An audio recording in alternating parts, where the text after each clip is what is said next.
शंकर जी ने ज्यादा हट भी नहीं गई और सती माता को भेज दिया गया। जब तुम्हारी इच्छा है तो हम तो रोकने वाले नहीं। हम तो मना कर रहे हैं मत जाओ, क्योंकि बड़ों की मना हमेशा मानना चाहिए।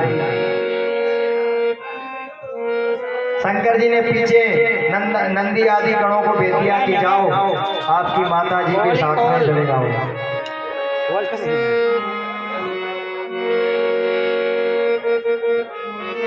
तो माता सती आज अपने पिता के यहाँ गई यज्ञ में।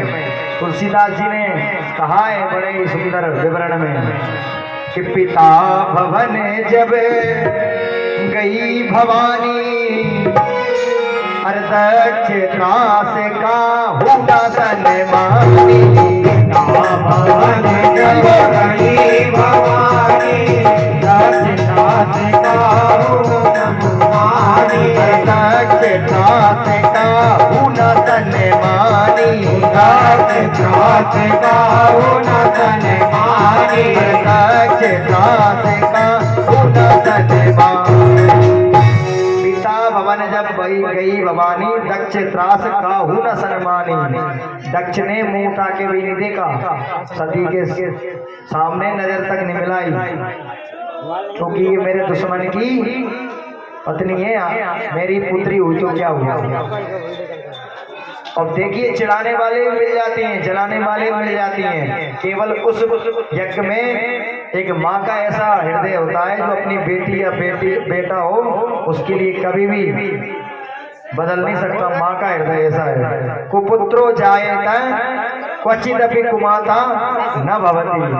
पुत्र कुपुत्र हो सकता है लेकिन माता कभी कुमाता नहीं हो सकती। तुलसीदास जी कहते हैं कि सादर भले मिली के माता, अग्नि मिली बहुत मुस्काता। सादर भले मिली के माता, अग्नि मिली बहुत मुस्काता। देखिए जो उनकी बहनें थी ना माता सती की, वो मुस्कुराई, बोली अरे देखो बिना निमंत्रण के चली आई, ये कितनी बड़ी नकदी है, बिना निमंत्रण के चली आई, देखो और जला रही है। सादर मिली भली की माता और भगनी मिली बहुत मुस्काता, बहुत मुस्कुरा रही है बहनें उस पर। और दक्ष क्या कर रहे हैं देखो, तुलसीदास जी बहुत अच्छा वर्णन दे रहे हैं। और दक्ष न कछु पूछी कुशलाता, सतही बैलो की जरे सब गाता। दक्ष न कछु पूछी कुशलाता, सतही बैलो की जरे सब गाता। सती से ये तक ने पूछा कि बेटे तू आ गई, यज्ञ में तुम्हारा स्वागत है। पति परमेश्वर कहाँ है, हमारे दामाद कहाँ है, ये तक ने पूछा दक्ष ने। केवल एक माता है जो सब कुछ पूछ रही है। माँ का हृदय बिल्कुल कोमल होता है, बाप बेटा और बेटी के प्रति। और जब सती को इतना अनादर मिला, अपमान मिला, और जब यज्ञशाला में सती माता ने देखा, सती माता ने क्या देखा यज्ञशाला में, क्या देखा? तुलसीदास जी बहुत अच्छा विवरण कर रहे हैं क्या कि सती जाई देखूं जब जाना, कहूं नदी के समुद्र भागा। जाई देखी जब जाना, कहूं नदी के समुद्र भागा। सती ने क्या देखा कि शंभुकर भागा। शंकर जी का तो कोई स्थान ही रखा नहीं गया, ना कोई कलश है ना कोई आसन है। सती माता ने देखा कि मेरे पति परमेश्वर जिनको मैं इतने हट कर रही थी कि यज्ञ में चलो, आज उनकी गद्दी नहीं है, ना स्थान है, ना कोई कलश है, ना कोई जोत जल रही है। इसलिए शंकर भगवान की हर अनुष्ठान में जोत जलती है, उनका कलश रखा जाता है। अपने अनुष्ठान में भी जोत जल रही है शंकर जी की और कलश रखा है।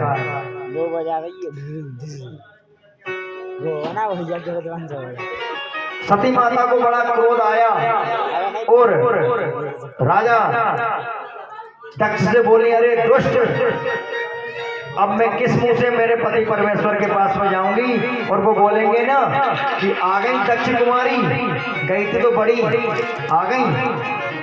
अरे जहाँ जिस पति का सम्मान ना हो वहां पर उस पत्नी को नहीं जाना चाहिए। किसी सज्जन ने कहा है कि आवत ही हर से नहीं और नैनन नहीं सने, और तुलसी तहा न जाइए चाहे कंचन बरसे में। वहां चाहे सोना चाहे बरस रहा हो, लेकिन जहां अपना मान सम्मान ना हो वहां नहीं जाना चाहिए। और वो तो अपने पति हैं, उनका मान सम्मान नहीं है और पत्नी दुबक के चली जाए तो अच्छी बात है। और आज सती माता ने अपने आप में सती अग्नि प्रज्वलित करके सती हो गई।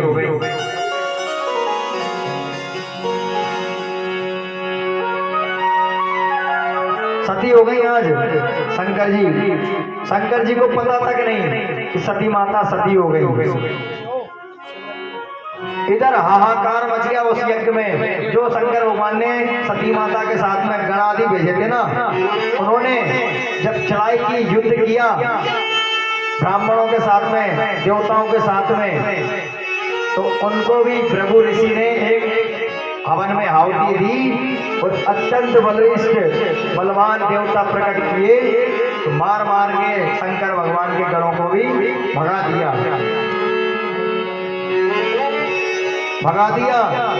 अब शंकर भगवान को ये बात पता नहीं कि सती सती हो चुकी।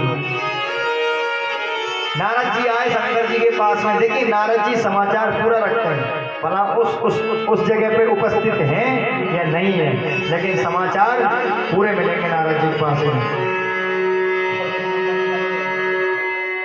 तुलसीदास जी ने कहा है, बहुत अच्छा विवरण दिया है कि समाचार जब शंकर पाए, वीर भद्र कर कोप बताए। समाचार जब शंकर पाए, वीर भद्र कर कोप बताए। समाचार जब शंकर पाए, वीर भद्र कर कोप बताए। समाचार जब शंकर पाए, वीर भद्र कर कोप बताए। वीरभद्र भगवान को एक जटा उखाड़ कर शंकर जी ने प्रकट कर लिया और आगे आदेश दिया कि जाओ मेरे गणों को लेकर चले जाओ वीरभद्र, और यज्ञ राजा दक्ष का यज्ञ का विध्वंस कर डालो, पूर्ण आहुति तक मत होने दो, ध्वस्त कर दो यज्ञ को। तुलसीदास जी ने कहा है, अरे यज्ञ विध्वंस जाई देगा, सकल तुराई देती बस फल दिया।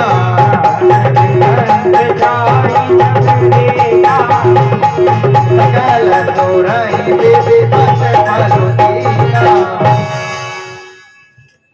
जब वीरभद्र और आदि गण आए ना, तो दूर से अपन देखते ना कि आंधी आ रही, बड़ी धूल उड़ती आ रही है, तो जहाँ यज्ञ हो रहा था ना वहाँ की पृथ्वी हलने लगी है कि न जाने प्रलय ही होने वाली है। और देखे आकाश मंडल में बड़ी धूल उड़ रही है कि न जाने बड़ा भयंकर बवंडर आ रहा है। और वो बवंडर ने इतनी जोर से आक्रमण किया उस यज्ञ में। यजमान का जो यजमान कौन था उस यज्ञ का? राजा दक्ष। तो वीरभद्र ने उसको सिर को काट के उसी यज्ञ में स्वाहा कर दिया। और कर ले तू यज्ञ, बहुत ठीक की आहुति दे रहा था, बहुत स्वाहा स्वाहा कर रहा था कि ले तेरा स्वाहा। मांस मदिरा आदि सब डाल दिए। फिर शंकर भगवान की सेना को आप जानते हो, भूत प्रेत नागिनी सागिनी आदि गई, यज्ञ का विध्वंस कर डाला, मंडप मंडप गिरा दिए, ईंटे वीटे सब खोल ले गए। भृगु ऋषि की जो दाढ़ी थी, जब शंकर भगवान को श्राप लग रहा था ना, तो भृगु ऋषि दाढ़ी पे हाथ फेर फेर कर ऐसे कर रहे थे, हाँ बढ़िया लग रहा है। तो एक भग देवता ने उनकी दाढ़ी उगाड़ ली। फूका देवता बड़े ऋषि हंस रहे थे जब इनको श्राप लग रहा था, उनके दांत तोड़ दिए एक ने मुक्का देकर। भग देवता की नाकें निकाल ली, ऐसे ऐसे बड़े प्रताप काम किए शंकर जी की सेना और शंकर जी ने कह दिया कि आज के बाद में मुझे इन व्यक्तियों ने यज्ञ में भाग नहीं दिया था, आज के बाद में ना यज्ञ होगा, ना हवन होगा, ना कोई डोरा होगा, सब लॉकडाउन, कोई घर से बाहर ना निकले। शंकर भगवान की सेना घूम रही पूरे में, अगर निकले तो तुरंत चालान कट जाए वहाँ, ऐसी स्थिति कर दी थी शंकर भगवान ने। अब देखिए यज्ञ का पूजन बंद हो जाए, जो अपन भोग लगाते हैं ना, जो आहुति देते हैं, इसी से देवता ग्रहण करते हैं, और यही बंद कर देना अपन तो वो देवता भूखन भरने लगेंगे। सभी देवता भूख के मारे भगवान ब्रह्मा जी के पास में गए, प्रभु या तो वैसे ही मार दो या भूख से मरेंगे ही मरेंगे। तो क्या हुआ, हमने तो मना किया था उस यज्ञ में जाने के लिए, अरे हमारा भी निमंत्रण था, ब्रह्मा जी बोले, लेकिन तुम तो पूरी खींचने चले गए, नुक्ति खाने चले गए। अब उसी का परिणाम है ये। तब ब्रह्मा जी और आदि देवतागण शंकर जी की शरण में गए और कहा, प्रभु हमारी रक्षा करो, यज्ञ हवन पूजन चालू करो, नहीं तो हम तो वैसे ही मर जाएंगे।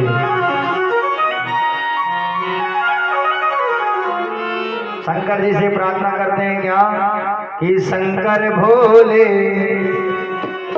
अरे शंकर भोले शिव अविनाशी कैलाशी का सीखे बासी, आज हम पे तू, आज हम पे तू कर दे नजरिया,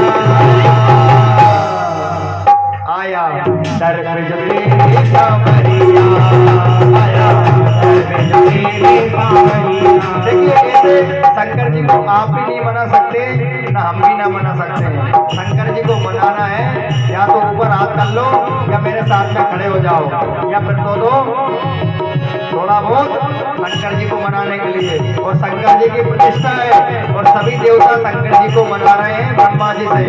क्या बोल रहे हैं, शंकर भोले अविनाशी कैलाशी का सीखे बासी, आज हम पे तू, आज हम पे तू कैसे नजरिया,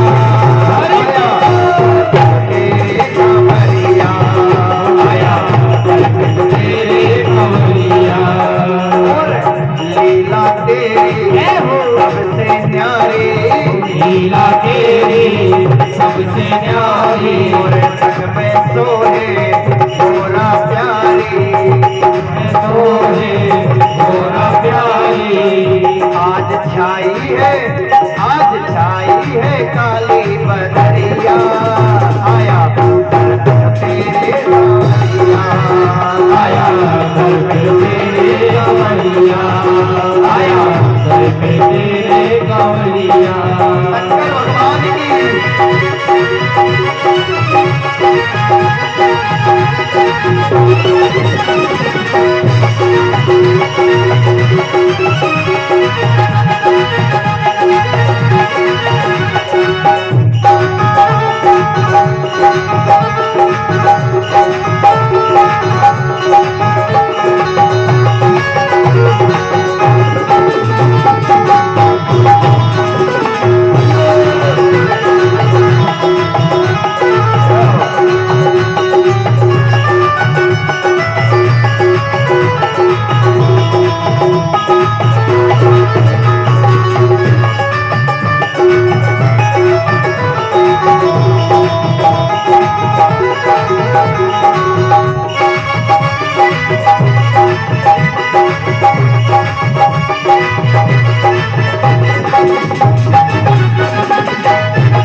दर दर का मारा मारा, दर दर का मारा मारा, दर दर का मारा मारा।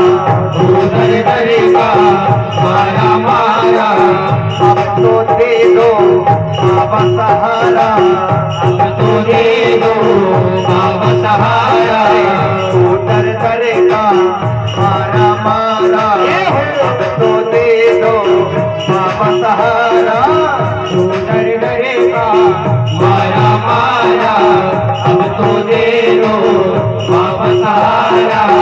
सर पे छाई है, सर पे छाई है काली बदरिया,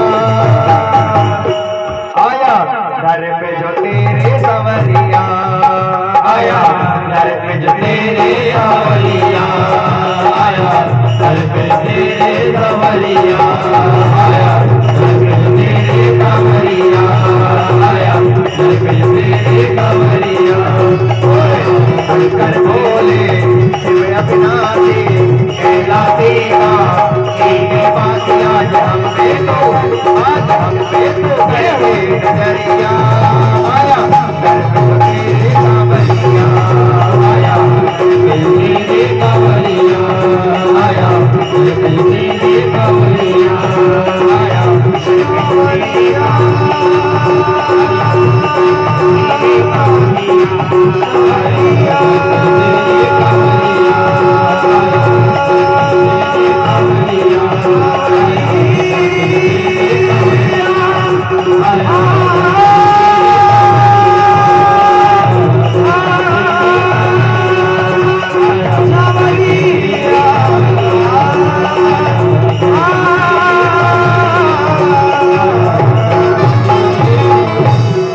बोले शंकर भगवान की जय हो।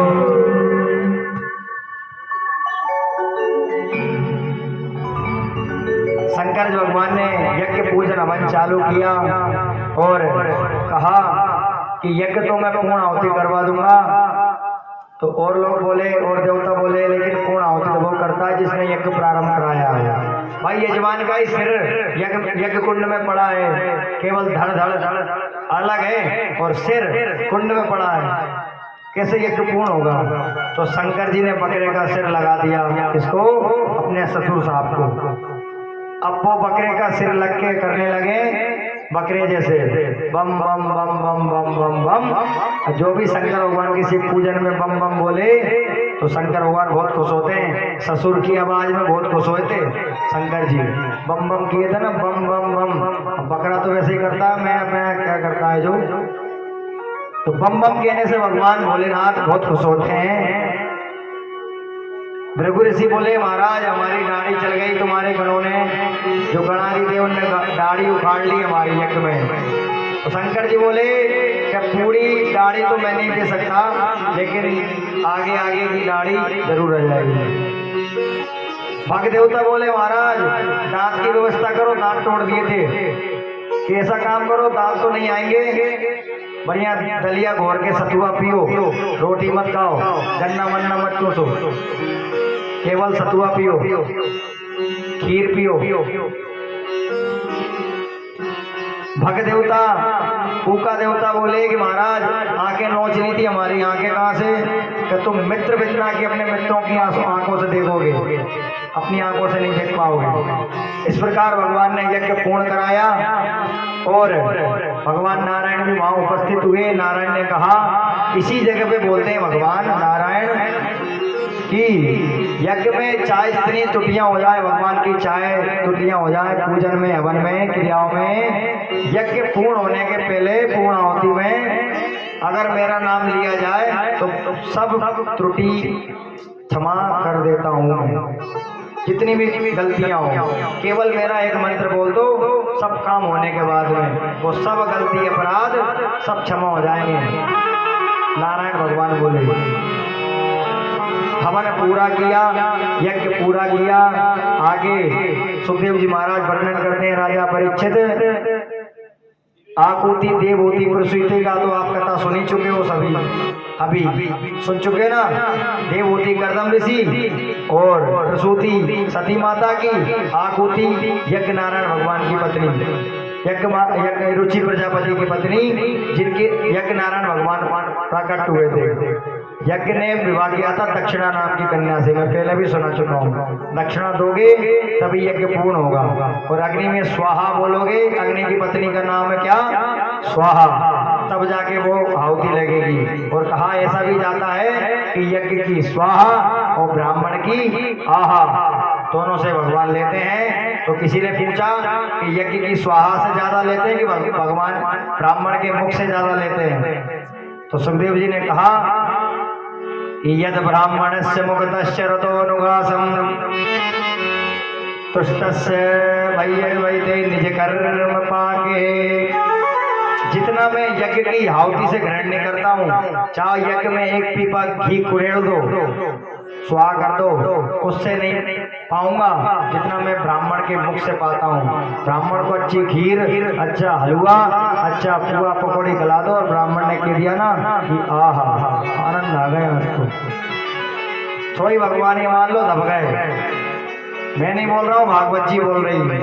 ठीक, ब्राह्मण की आहा और यज्ञ की क्या क्या स्वाहा।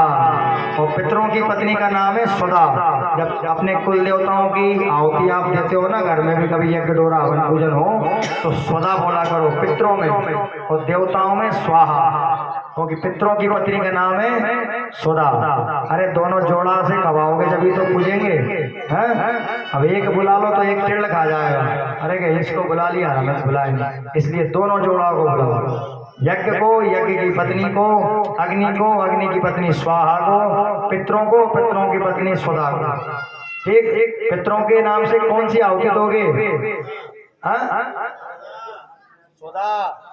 सुधा। और अग्निदेव में स्वाहा। बहुत अच्छे श्रोता हो। उस दिन मैंने बताया था ना, श्रोता सोता और श्रोता, अब बन गए आप श्रोता। कोई सो तो नहीं रहा है, सोता। हाँ।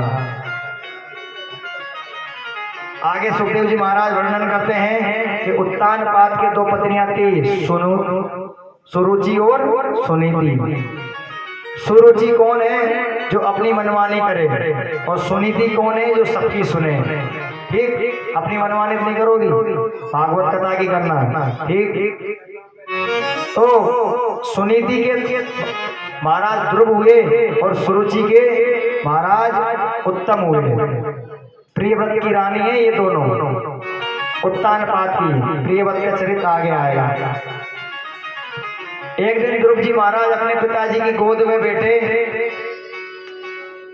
तो सुरुचि ने, सौतेली मां ने गोद से उतार दिया। इतनी देखो चिड़न होती है, पहले भी होती थी, अभी अब तो ज्यादा हो रही है। और बोली ध्रुव जी से, अगर तुम्हारे पिताजी के तुमको गोद में बैठना है ना, तो मेरे गर्भ से जन्म लेना पड़ेगा। जंगल जाओ, भजन करो, भगवान से वर मांगो कि मेरे गर्भ में आओ वापस और जन्म लो, तब जाके अपने पिताजी की गोद में बैठो और सिंहासन पर बैठो। तो यहाँ पर सुरुचि ने भगवान से बड़ा उसका गर्भ बताया है। इतना अहंकार हो गया था, भगवान से बड़ा थोड़ी ना उसका गर्भ है। भगवान से बड़ा गर्भ बता दिया। कैसा? कि जंगल में जाओ, भगवान का यज्ञ करो, हवन करो, व्रत करो, पूजन पाठ करो, उनको प्रसन्न करो और वर मांगो कि मेरे गर्भ में आए, तब जन्म दूं मैं तुमको, और फिर पिताजी की गोद में जाके बैठो। इतना अहंकार उस स्त्री को, सुरुचि को, इतना ललकारा ध्रुव जी महाराज को। 5 वर्ष की उम्र केवल ध्रुव जी की। कितनी 5। मैं इतने देर से बोल रहा हूँ तो नहीं थका, और आप लोग बैठे बैठे थक गए। और मैंने बताया था कि आसन को जीतो ना, मैं ऐसे बैठा, मैं ऐसे ही बैठा हूँ। शुरू प्रथम में मैंने बताया था ना कि सबसे पहले आसन को जीतो, जिस आसन हो जितना स्वर्ण। लेकिन आप लोग ऐसे बैठ गए, मतलब गई भैंस पानी में, इधर से सुना इधर से निकाल दी। ठीक, फिर भी मैं कोशिश करूंगा 7 दिन तक, तो थोड़ी तो बैठे, है ना। तो ध्रुव जी की उम्र 5 वर्ष की। रोते रोते अपनी माता सुनीति के पास में पहुंचे। बेटे को रोता देखकर मां ने गले से लगा लिया और पूछा, तो ध्रुव जी जवाब नहीं दे सके उस बात का। ध्रुव जी के मित्रों ने जवाब दिया कि इसको सुरुचि मां ने बहुत ललकारा है और कहा है कि तू उस अभागन के अभागिनी के गर्भ से जन्म लिया है तूने, इस गद्दी पे नहीं बैठ पाएगा। तू मेरे कोख से जन्म ले, तब जाके इस गद्दी पे बैठेगा। उस परमात्मा का भजन कर। तो ध्रुव जी की माँ ने भी सत्य कहा कि क्या कि बेटा वो माँ सौतेली हुई तो क्या हुआ, उसने मुझे अभागन कहा तो क्या हुआ, वो बात सत्य कह रही है। अरे जो मैं ज्ञान नहीं दे सकी वो उसने दे दिया, क्या कि भगवान का भजन करो और ये दुनियादारी से छोड़ दो, भगवान का भजन करो। ये राजपाट तो थोड़ा है, भगवान अगर प्रसन्न होगा तो ये राजपाट भी मिल जाएगा और ये माँ भी मिल जाएगी, सब मिल जाएगा। ध्रुव जी बोले कि माँ आपको उसने गाली दी, अभागन किया, अभागन बोली वो कि कोई बात नहीं बेटा, अगर तुमको उस राज्य गद्दी पे बैठना है तो जंगल जाओ तो भगवान का पूजन करो, तब जाके मेरे पास आना, अन्यथा नहीं आना। आज ध्रुव जी महाराज वन की ओर यात्रा करते हैं रात में, पिताजी से बिना पूछे उत्तान पास से यात्रा की। इधर देखिए, जब भगवान की कृपा होती ना तो सबसे पहले संति आगे मिलते हैं। भगवान ने भेजे नारद जी को, जाओ मेरा भक्त आज मेरी भगवान का पूजन करेगा, मेरा व्रत करेगा और मुझे पाने के लिए तपस्या करेगा, तो इसको इसका गुरु होना जरूरी है। नारद जी पहुंचे जंगल में और कहा कि बेटा कहाँ जा रहे हो? इस जंगल में। कि मैं जंगल में जा रहा हूँ, वो भगवान मिलते हैं जंगल में। तो नारद जी बोले कि जंगल में अगर भगवान मिलते हैं तो शेर तो जंगल में ही रहता है, हाँ? शेर तो भाई जंगल में ही रहता है, अगर जंगल में जाने से मिलता है। कि तुम्हारी अभी खेलने कूदने की अवस्था है, जाइए भजन खेलिए कूदिए, बाद में भजन करना। लेकिन ध्रुव जी को बैराग हो गया था, भगवान को पाना है और कुछ भी नहीं दिखा रहा था उनको। नारद जी से हटिए तो नारद जी ने कहा कि बेटा एक काम करो, अगर तुमको भजन करना है तो वृंदावन जाओ, यमुना जी के पास में निधि वन में, और एक मंत्र दे रहा हूँ मैं। कौन सा? पहले मैं आपको बताया था, अभी मैं बता रहा हूँ। नारद जी ने एक ही मंत्र दिया है सभी को, और जिसने नारद जी से मंत्र लिया है उसको भगवान अवश्य मिले। कहते हैं कि बिनु हरि कृपा मिले नहीं सकता, बिनु हरि कृपा से नहीं मिलते सब। नारद जी मंत्र देते हैं, द्वादशाक्षर मंत्र। ओम नमो भगवते वासुदेवाय, ओम नमो भगवते वासुदेवाय, ओम नमो भगवते वासुदेवाय, ओम नमो भगवते वासुदेवाय, वासुदेवाय प्रभो नंदनाय, वासुदेवाय प्रभो नंदनाय, वासुदेवाय प्रभो नंदनाय, वासुदेवाय प्रभो नंदनाय, ओम नमो भगवते वासुदेवाय, ओम नमो भगवते वासुदेवाय। ध्रुव जी को मंत्र दिए नारद जी, और ध्रुव जी ने यात्रा की, निधि वन की। तो अपन सब लोग व्रत कैसे करते हैं? नवरात्रि आई, 9 दिन भूखे रहो, दूध पीकर रहो, फल खा लो, फलार खा लो, ऐसे रहता है ना। लेकिन ध्रुव जी ने अकल लगाई व्रत रहने की। ऐसे नहीं कि 9 दिन भूखे रहो और 10वें दिन अस्पताल में पहुंच जाओ, बीपी बढ़ गए, शुगर बढ़ गई, बोतल लगाओ, ऐसा थोड़ी किया। किसी बुरी आदत को छोड़ने के लिए भी ध्रुव जी का ये क्रम बहुत अच्छा रहेगा। इस क्रम को अपनी जिंदगी में उतार लोगे। ध्रुव जी ने क्या किया? आज से तीसरे दिन में फलार किया, फिर 3 दिनों तक भूखा। 1 महीने में 1 महीने तक ये किया। क्या? आज से भूखे रहे और आज से तीसरे दिन में फलार किया और फिर तीसरे दिन तक भूखे रहे, फिर तीसरे दिन में फलार किया। और मंत्र कौन सा चल रहा है? ओम नमो भगवते वासुदेवाय, ओम नमो भगवते वासुदेवाय, ओम नमो भगवते वासुदेवाय, ओम नमो भगवते वासुदेवाय।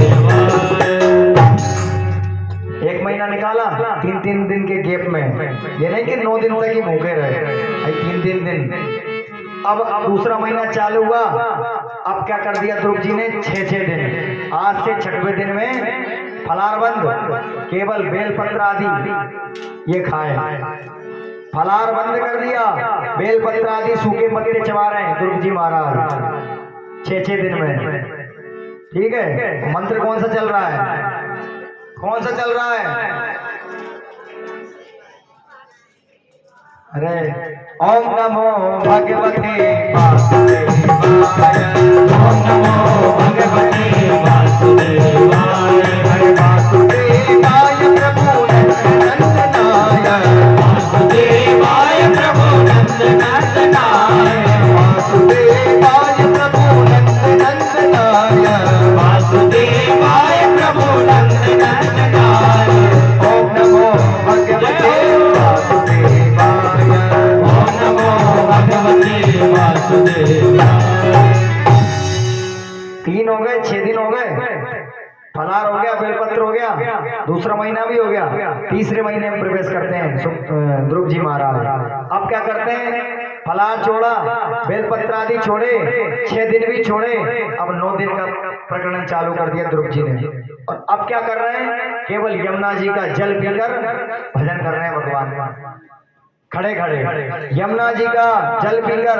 आज जल पी लिया तो 9 दिन बाद पीना है जल, और भजन चलना है खड़े खड़े। और भजन कौन सा चल रहा है वो आपको मालूम ही है, आपसे ज्यादा मेरी आवाज आ रही है। ओम नमो भगवते वासुदेवाय, ओम नमो भगवते वासुदेवाय, हरे ओम नमो भगवते वासुदेवाय, ओम नमो भगवते वासुदेवाय, हरे वासुदेवाय प्रभु नंदनाय, वासुदेवाय प्रभु नंदनाय, वासुदेवाय प्रभु नंदनाय, वासुदेवाय प्रभु नंदनाय। ओम नमो भगवते वासुदेवाय। ओम नमो भगवते वासुदेवाय। तीसरा महीना हो गया, 9 दिन हो गए, अब 12 दिन चालू हो गए। यमुना जी का पानी भी बंद कर दिया।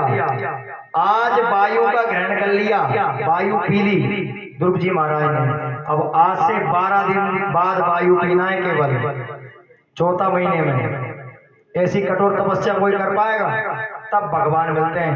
अभी मैं बोला था ना कि डल्लभ के गद्दे पे बैठकर टीवी चलाकर, एसी चलाकर माला भजने से, पूजन पाठ करने से भगवान नहीं मिलते। ऐसी तपस्या करने से भगवान मिलते हैं, है ना। जिनकी हड्डियां सूख जाती हैं, दीमक लग जाता है, तब जाके एक छठा दर्शन होती है भगवान की। अब 4था महीना लगा, अब 12 दिन बाद, 12 आज वायु पी ली तो 12 दिन बाद वायु पीना है, हवा। मंत्र चल ही रहा है, ओम नमो भगवते वासुदेवाय, ओम नमो भगवते वासुदेवाय, ओम नमो भगवते वासुदेवाय, ओम नमो भगवते वासुदेवाय, वासुदेवाय प्रभु नंदनाय, वासुदेवाय प्रभु नंदनाय, वासुदेवाय हरि नंदनाय, वासुदेवाय हरि नंदनाय। ओम नमो भगवते वासुदेवाय। ओम नमो भगवते वासुदेवाय। 4था महीना कंप्लीट हो गया, हुआ कि नहीं हुआ 4था महीना। अब 5वें महीने में जो वायु पी रहे थे ना, वो भी बंद कर दी ध्रुव जी ने। 5वां महीना प्रारंभ हो गया और अपनी श्वास को रोक ली ध्रुव जी ने। और जो खड़े थे ना, वो एक पैर के अंगूठे के बल पर खड़े होकर सांस रोककर जब भगवान की तपस्या की, इतनी घोर तपस्या कि सभी देवताओं की पूरी वायुमंडल की जितने सांस चल रही है वो सब रुक गई। सांस की बीमारी हो गई सब है, ये मान लो आप। सभी ब्रह्मा जी के पास पहुंचे, ब्रह्मा जी भी खांस रहे, तो भैया मेरे ही सांस नहीं आ रही, हम कहाँ जाएं। दौड़ के भगवान विष्णु के पास पहुंचे, प्रभु ये हाहाकार कैसे मचा। जैसे लॉकडाउन में ऑक्सीजन में मचा था ना, ऑक्सीजन की कमी, वो वही तपस्या थी ध्रुव जी की। ऑक्सीजन के सिलेंडर नहीं मिल रहे थे कहीं, सिलेंडर के लिए इधर से उधर भग रहे थे देवता। लेकिन पूरा प्लांट पर कब्जा लेकर कौन बैठे थे? ध्रुव जी महाराज। ध्रुव जी महाराज ने सबकी सांस रोक ली, अपनी तो रोकी लेकिन भजन के प्रताप से सब कुछ रोक लिया। भगवान प्रभु के पास पहुंचे, नारायण के पास, और कहा कि प्रभु ये क्या हो रहा है, हमें बचाइए नहीं तो हम तो मर जाएंगे। कि ये हो नहीं रहा है, ये मेरा भक्त मुझे बुला रहा है, इतनी घोर तपस्या हो रही है, अब मुझे चल के उसके पास दर्शन देना चाहिए। तो आज प्रभु भक्त के पास में आए हैं। भक्त को भगवान के पास में नहीं जाना पड़ता, तपस्या कर लो यही जाएंगे। लेकिन तपस्या कौन करे, बहुत खुली चीज है ना, सही है ना। तपस्या कोई नहीं करे, व्रत कोई नहीं करे। आगे आएगा कल की कथा में, अम्बरीश ने व्रत किया था, बोर भारी व्रत था, अच्छी सुनाऊंगा, इसलिए 12 बजे आया करो। कथाएं बहुत हैं, हरि अनंत हरि कथा अनंता, और सुनने वाले बहुत कम है। ये तो बहुत अच्छी अच्छी कथाएं हैं। आप तो भक्ति नहीं करो, अरे आप तो जल का लोटा ही बंद नहीं करोगे शंकर भगवान पर, ऐसी ऐसी कथाएं हैं। लेकिन 12 बजे आज अभी तो उठती 8 में आते हो, आप तो उठ रही हो 8 बजे। भगवान को आज दर्शन देने, भगवान दर्शन देने आ रहे हैं ध्रुव जी महाराज को। सामने भगवान खड़े हैं लेकिन ध्रुव जी आंखें नहीं खोल रहे हैं। भगवान ने सोचा जब तक मैं इसका अंदर का चित्र जो मेरा बसा है इसके अंदर दिमाग में, मन में, वो नहीं हटाऊंगा तब तक ये आंखें खोलने वाला नहीं है। भगवान ने अंदर की छटा हटाई और बाहर की दिखाई।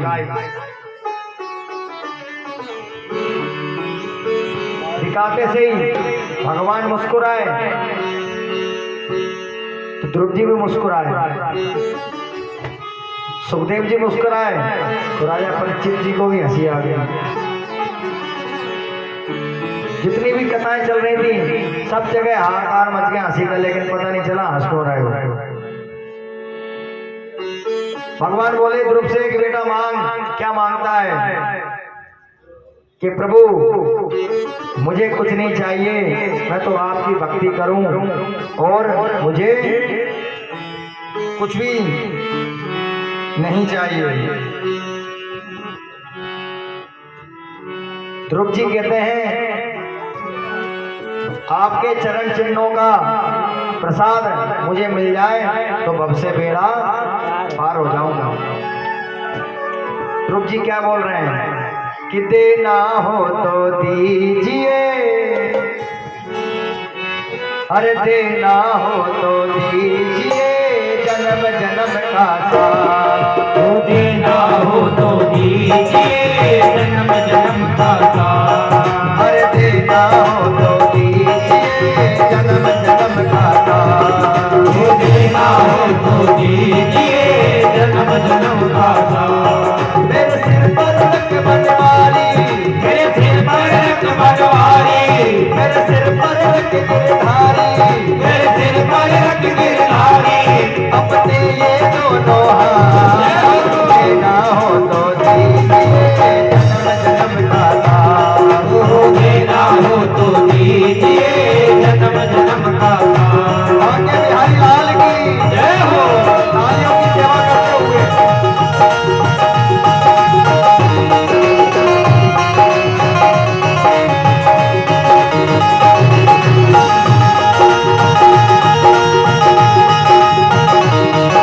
राधे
धन और दौलत क्या मांगो धन और दौलत क्या मांगो और धन और दौलत क्या मांगो धन और दौलत क्या मांगो मैं धन और दौलत क्या मांगो देने वाले श्याम प्रभु से धन और दौलत क्या मांगो देने वाले श्याम प्रभु से धन और दौलत क्या मांगो मेरे जीवन में तू भर दे, मेरे जीवन में तू भर दे और कृपा की बरसात देना हो तो दीजिए जन्म जन्म का साथ। तो देना हो तो दीजिए जन्म जन्म का साथ देना हो तो दीजिए जन्म जन्म का साथ। तो देना हो तो दीजिए जन्म जन्म का साथ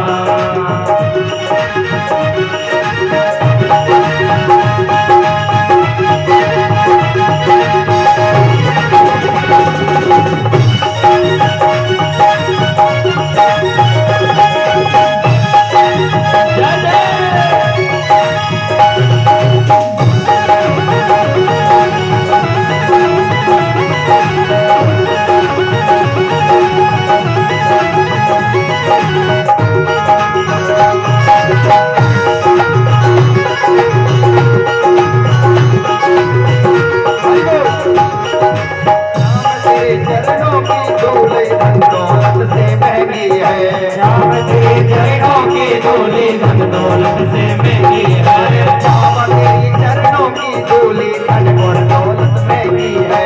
बाबा तेरे चरणों की धूली धन और दौलत महंगी है एक नजर कृपा की बाबा नाम इज्जत से महंगी है। एक नजर कृपा की बाबा नाम इज्जत से महंगी है एक नजर कृपा की बाबा नाम इज्जत से महंगी है। एक नजर कृपा की बाबा नाम इज्जत से महंगी है मेरे दिल की तमन्ना यही है, दिल की तमन्ना यही है मेरे दिल की तमन्ना यही है। मेरे दिल की तमन्ना यही है करो तेरी सेवा देना हो तो दीजिए जन्म जन्म का साथ। देना हो तो दीजिए जन्म जन्म का साथ देना हो तो दीजिए जन्म जन्म का साथ।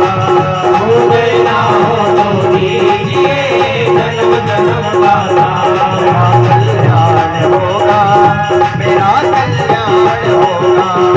मेरा कल्याण होगा मेरा कल्याण होगा तेरा उपकार होगा, तेरा उपकार होगा। तेरा उपकार होगा तेरा उपकार होगा मेरा कल्याण होगा, मेरा कल्याण होगा। तेरा कल्याण होगा तेरा कल्याण होगा मेरा कल्याण। ध्रुव जी महाराज से बोले कि जाओ तुम्हें राजपाट सब मिले, तुम 36,000 वर्षों तक राजपाट करते रहोगे। वरदान देकर भगवान अंतर ध्यान हो गए। ध्रुव जी महाराज ने 36,000 वर्ष तक राजपाट किया और अंत में भगवान धाम को पधारे ध्रुव जी। इन्हीं के वंश में पृथु महाराज का उत्पन्न हुए। हम पृथु महाराज की कृपा से ही आज समतल भूमि पे विराजमान हैं, नहीं तो बहुत गड्ढे थे, कहीं कहीं बहुत पहाड़ थे। ये सब समतल करने वाले भगवान पृथु ही हैं। पूरी अपन को खेती बाड़ी देने वाले, दूध दही देने वाले सब पृथु महाराज का ही देन है। इन्हीं के वंश में आगे चलकर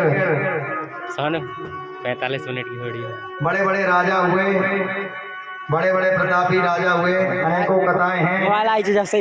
सुखदेव जी महाराज आगे वर्णन करते हैं। उत्तानपाद की आपने कथा सुनी, ध्रुव जी की कथा सुनी, प्रियव्रत की। दो भाई थे, उत्तानपाद और प्रियव्रत। अब प्रियव्रत के हुए कौन? प्रियव्रत के वंश में ऋषभदेव जी, ऋषभदेव के वंश में ही हुए राजा भरत जी। भरत जी इतने धर्मात्मा थे, भगवान की भक्ति करते थे, अपना राजपाट अपने पुत्रों में बांटकर जंगल चले गए, राजपाट छोड़कर जंगल चले गए और भगवान का भजन करने लगे। राजा भरत, ये वही भरत है जिनके नाम से अपना भारत का नाम भारत हुआ है। जंगल में गए, एक समय ये नदी में स्नान कर रहे थे राजा भरत, सोई उन्होंने क्या देखा, एक हिरण जो गर्भणी थी, गर्भ से थी, वो जल पीने के लिए नदी में आई, लेकिन उसने शेर की दहाड़ सुनते से नदी से छलांग लगाई और उसका गर्भ उस नदी में गिर गया और वो जाकर बेचारी गर्भणी हिरण गुफा में जाकर प्राणांत कर लिया, हो गया उसका। बच्चा नदी में बहता जा रहा था हिरण का, ध्रुव जी ने देखा, अरे ये बालक बच्चा बह रहा है हिरण का, इसको बचाया जाए। हिरण को, बच्चे को भरत जी ने बचाया और अपने आश्रम में ले आए। अब उसी की सेवा में लग गए, संलग्न लग गए, उसी को नहलाना धुलाना, अच्छी अच्छी हरी घास लाना जंगल से। जब ध्रुव जी महाराज भजन करते तो उनकी गोद में आके बैठ जाना। भरत जी पूजन पाठ सब खत्म हो गया भरत जी का, केवल वो हिरण के बच्चे के कारण। एक दिन हिरणों का झुंड आया और वो हिरण का बच्चा उन्हीं झुंड में मिलकर चला गया। अब भरत जी महाराज उस हिरण के बच्चों को ढूंढते हैं कि कहाँ गया, कहाँ गया, कहाँ गया। इतने संलग्न हो गए थे भरत जी उस बच्चे में कि पूजन पाठ भी नहीं कर पाते थे। और आज वो गया तो उसके भरे में रोने लगे भरत जी कि न जाने कहाँ होगा, प्यासा होगा या भूखा होगा, कोई शहर उसको सिंह उसको कोई खा तो नहीं गया होगा। इस प्रकार भरे करते करते भरत जी ने भी अपना प्राणांत कर लिया। और कहते हैं जब मरते समय जिसकी दृष्टि अपने मन में रहेगी वैसी गति अपन को मिलती है। अंतयामति सागति, जैसी मति रहेगी वैसी गति हो जाएगी। इसलिए जो जाता है ना आजकल, मैंने कल बताया था हॉस्पिटल में जो जाता रहता है तो उसको राम नाम थोड़ी जपने का मौका मिल पाएगा। यहाँ ऑक्सीजन लगा दी, एक से एक सुई घुसेड़ रहे हैं तो और बच जाए, लेकिन राम नाम लेना नहीं दे रहे हैं उसको बेचारे को। दूसरे जन्म में हिरण का विचार कर कर आत्मा प्राण त्यागे थे भरत जी ने, हिरण का ही जन्म मिला और उनको भजन के प्रताप से अपने इस जन्म की पूरी व्याख्या याद थी कि मैं इस जन्म में राजा था, मैंने एक हिरण के बच्चे को पाला, मेरा पूजन पाठ बंद हो गया। ये सब उनको याद था कि अब मैं ऐसी गलती करने वाला नहीं हूँ। और समय व्यतीत हुआ, जंगल में विशाल एक बार आग लगी और उस आग की चपेट में आके वो हिरण रूपी भरत जी भी उसमें जलकर प्राण। तीसरे जन्म में वही भरत जी ने एक ब्राह्मण के यहाँ जन्म लिया। तीसरे जन्म तक उनको दोनों जन्मों की याद थी। काय से याद थी कि भजन के प्रताप से, भजन था सब कुछ याद रहता है। लेकिन इस जन्म में गलती नहीं की भरत जी ने। ब्राह्मण के यहाँ 4 बेटों में से चौथे बेटे ये थे। 3 बेटों को गायत्री मंत्र पढ़ा दें वो ब्राह्मण देवता, लेकिन ये गायत्री मंत्र तक नहीं सुना सके, क्योंकि इनको पता था आज मैं गायत्री मंत्र इनको सुना के दूंगा तो कल से ये और कुछ मंत्र दे देंगे तो मैं मंत्र पढ़ता ही रह जाऊंगा और आगे चल के घर गृहस्थी में उलझ जाऊंगा तो मैं भगवान का भजन भी नहीं कर पाऊंगा। इसलिए मूर्ख बन के रहे भरत जी। ज्ञान तो बहुत था लेकिन मूर्ख बन के रहे। बड़े हो गए भाई, तीनों भाइयों की शादी हो गई, राजा भरत जी की शादी नहीं हुई, विवाह नहीं हुआ। अब भाभियां बोलती कि मूर्ख व्यक्ति है, दिन भर खाता रहता है, पड़ा रहता है, इससे कुछ काम ही करवा लिया जाए। तो एक घड़ा दिया कि जाओ देवर जी